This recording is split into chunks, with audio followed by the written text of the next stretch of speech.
আমার বাবা ছিলেন ভীষণ দূরদৃষ্টি সম্পন্ন।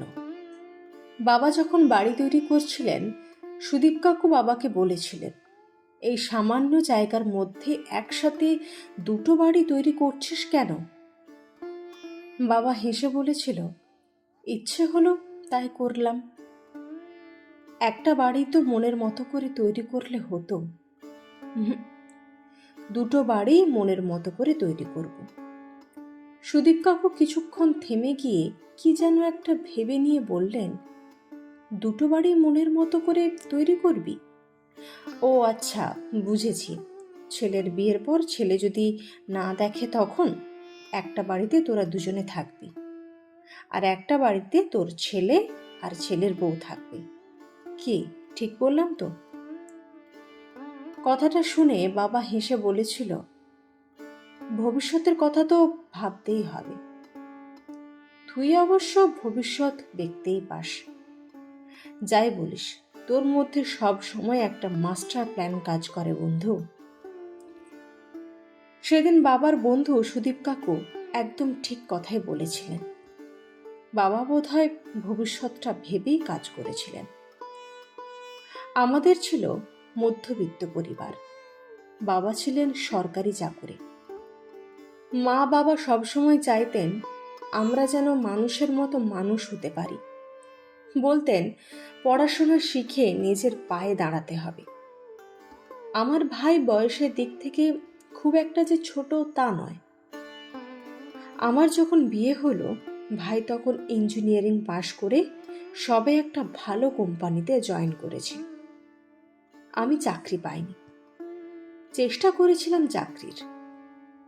প্রত্যেক বাবা মাই চান তার মেয়ের বিয়েটা অন্তত ভালো ঘরে হোক। বাবার অবস্থা ভালো হোক বা না হোক, একটা সচ্ছল পরিবার সবাই খোঁজে। সেরকম একটা সচ্ছল পরিবার দেখে মেয়ের বিয়ে দিয়েছিল তার বাবা। ছেলেও ভালো চাকরি করে। বিয়ের দেখাশোনা পর থেকে মাত্র 3 মাসের মাথায় আমার বিয়েটা হয়।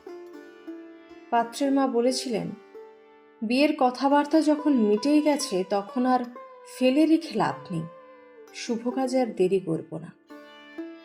পাত্রের বাবা এবং পাত্র নিজেও বলেছিল, বিয়ের পর চাকরি করতে পারবে, ওনাদের কোনো অসুবিধা নেই। আমার বাবা একটু চিন্তায় পড়েছিলেন। বিয়ে মানে বেশ অনেক টাকার ব্যাপার। বিয়ের খরচ তো আর কম নয়, তাই এত তাড়াতাড়ি কি করে সম্ভব? তবুও ম্যানেজ করে নিয়েছিল আমার বাবা, এবং শেষমেশ বিয়েটা হয়েই যায়। শ্বশুরবাড়িতে আমার প্রথম দিনের ঘটনা। বিয়ের পরের দিন গাড়ি থেকে নেমে নতুন বউয়ের সাজে বাড়ির চৌকাঠে যখন দাঁড়ালাম, আমাকে বরণ করেছিলেন আমার শাশুড়ি মা। অনেকক্ষণ গাড়িতে থাকার ফলে গা গুলিয়ে উঠছিল। ওয়াক একটা আওয়াজ করে মুখটা রুমাল দিয়ে চেপে ধরতেই আমার শাশুড়ি সবার সামনে বলে উঠলেন, এ মেয়ের লক্ষণ ভালো নয়, বাড়িতে ঢোকার মুখেই একটা অলক্ষণ। শাশুড়ির এমন একটা কথা ভালো লাগেনি সেদিন।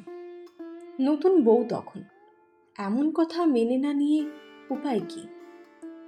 প্রথম দিন যদি এমন কথা শুনতে হয়, ভবিষ্যতে আরো কি না কি অপেক্ষা করছে সেটা আন্দাজ করতে পেরেছিলাম একটু। শ্বশুরবাড়িতে সদস্য সংখ্যা 5 জন। শ্বশুর, শাশুড়ি, দেওর, আমার হাজব্যান্ড আর আমি। বিয়ের 15 দিন পর আমার হাজব্যান্ড জানালো, আমরা হানিমুনে যাব, ফ্লাইটের টিকিট কেটেছি। কথাটা শুনে খুব আনন্দ পেয়েছিলাম, কিন্তু আনন্দ বেশিক্ষণ স্থায়ী হলো না। দেখলাম ফ্লাইটের 3টি টিকিট কেটেছে আমার হাজব্যান্ড, সঙ্গে ভাইকেও নিয়ে যাবে। আমি তো শুনে থ। হানিমুনে যাব আমরা, ভাই কি করতে যাবে? বললাম, হানিমুনে ভাই কেন যাবে আমাদের সাথে? পাশেই ছিলেন শাশুড়ি মা। কথাটা শুনে বললেন, এত মনে মনে হিংসে? তোমার টাকাই তো যাচ্ছে না, এই কদিন এসে শুরু করে দিয়েছ। তুমি জানো মলয় কতখানি তার ভাইকে ভালোবাসে? আলাদা করার চেষ্টা একদম করবে না।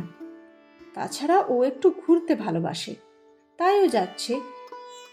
কোথায় নিজের ভাইয়ের মতো বলবে, ভাই তুমিও চলো, তা নয়।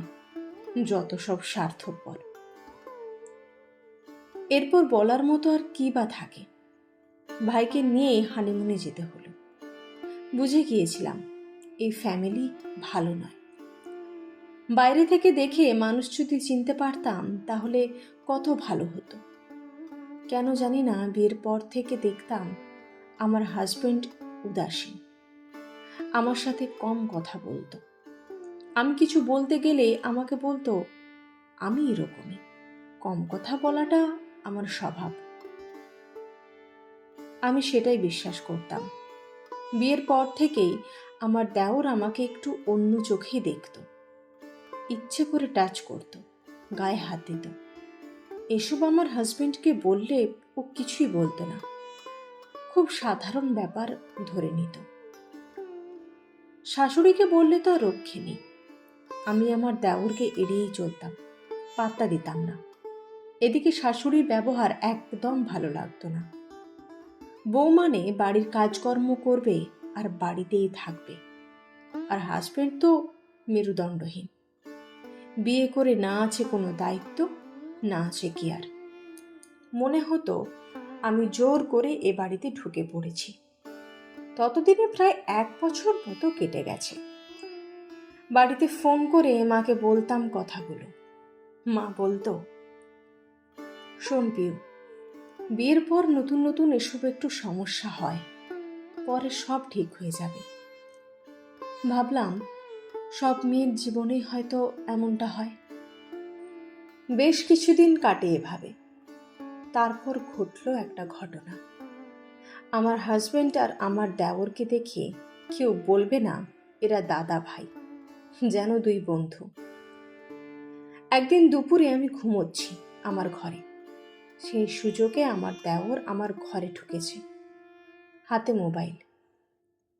হঠাৎ ঘুমটা ভাঙতেই দেখি আমার দেওরের কীর্তিকলাপ। সঙ্গে সঙ্গে উঠেই ওর হাত থেকে মোবাইলটা কেড়ে নিই এবং সপাটে চড় কষিয়ে দিই গালে। তারপর মোবাইলটা খুলে ছবি আর ভিডিও ডিলিট করতে গিয়ে যা দেখি তাতে চক্ষু চড়ক গাছ।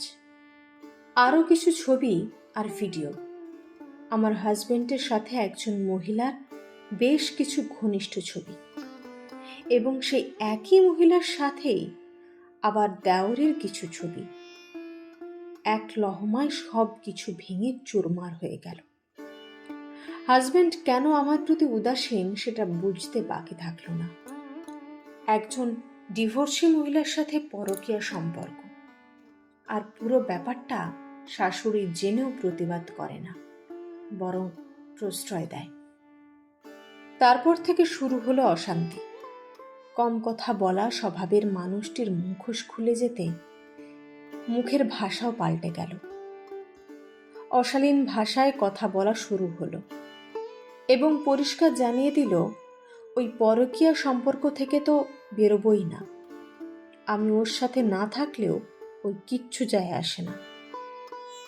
এরপর থাকার কোনো মানেই হয় না। আমি বেরিয়ে আসি ওখান থেকে এবং অবশেষে ডিভোর্স দিই। আজ 10 বছর হয়ে গেল। আমার বাবার তৈরি করা যে 2টো বাড়ি, তার একটা আমার আর একটা ভাইয়ের। আসলে বাবা সত্যিই দূরদৃষ্টি সম্পন্ন। সেদিন হয়তো বাবার কর্মকাণ্ডে অনেকেই হেসেছিলেন। আমার বাবা ছেলে আর মেয়েকে কখনোই পৃথক করে দেখেনি, আর সেজন্যই হয়তো নিজের মতো করে বাঁচতে পেরেছি। এখন এই বাড়িটাই আমার নিজের বাড়ি, আমার সুখের কানন। এখন আমিও একটা ভালো চাকরি করি, আছি নিজের মতো স্বাধীনভাবে, অনেক অনেক আনন্দে আছি। ডিভোর্সের কথা চিন্তা করেই যখন এ বাড়িতে ফিরে এলাম, ততদিনে বাবা রিটায়ার করে গেছেন। ভাইয়ের বিয়েও হয়ে গিয়ে ভাইয়ের তখন নতুন সংসার। সে সংসারে আমি বা কেন বাড়তি বোঝা হতে যাব? মনে হয় প্রত্যেক বাবা মায়ের বোঝা উচিত। ছেলের বাড়ি না থাকলে যেমন ছেলের বিয়ে হয় না, তেমনি মেয়ের নিজস্ব বাড়ি না থাকলে মেয়েরও বিয়ে দেওয়াটা ঠিক নয়। অন্তত মেয়ের জন্য আলাদা একটা রুম রাখা উচিত। শ্বশুর বাড়িতে কোনো ঝামেলা হলে সে যেন ফিরে আসতে পারে অন্তত। তবে আমি নিজেকে খুব ভাগ্যবান বলে মনে করি। ডিভোর্স হয়ে যাওয়ার পরেও আমি আমার নিজের একটা আস্তানা পেয়েছি। বাবার দেওয়া এই বাড়িটা আমার কাছে সুখের কানন। আজ আমি আমার সুখের কাননে ঘুরে বেড়াই নিজের মতো করে। যে কানন জুড়ে আছে শুধু বাঁচার আলো। সব থেকে বড় সত্যিটা কি জানেন? আমার মতো ভাগ্য সবার থাকে না। এই পোড়া দেশে এমন কত অভাগিনী আছে যাদের ফেরার জায়গা নেই। বাপের বাড়িতে বাবা, মা, দাদা, ভাই সকলেই আছে, তবুও তার আশ্রয় নেই। ফিরতে চাইলেও ফেরার উপায় নেই। নিজের বাবা মাও অসহযোগিতা করে তখন সব থেকে বেশি। আর পড়াশোনায় তো সবাই ভালো হয় না, ভালো রেজাল্টও সকলের থাকে না। একটা চাকরি বা একটা উপায়ের রাস্তা সে সময় সব মেয়ের থাকে কি? জানি মেয়েদের বিয়ে দেওয়াটা জরুরি, তার থেকে বেশি জরুরি একদম তার নিজের একটা ঘর থাকা। তার থেকেও অনেক বেশি জরুরি তার নিজের রোজগার থাকা। বাবা মা দূরদৃষ্টি সম্পন্ন হলেই তবেই সম্ভব। তবেই মেয়েরা সন্তান হিসেবে বড় হবে। ছেলে বা মেয়ে এই বৈষম্য দেখিয়ে নয়। কলমে সরজিৎ ঘোষ।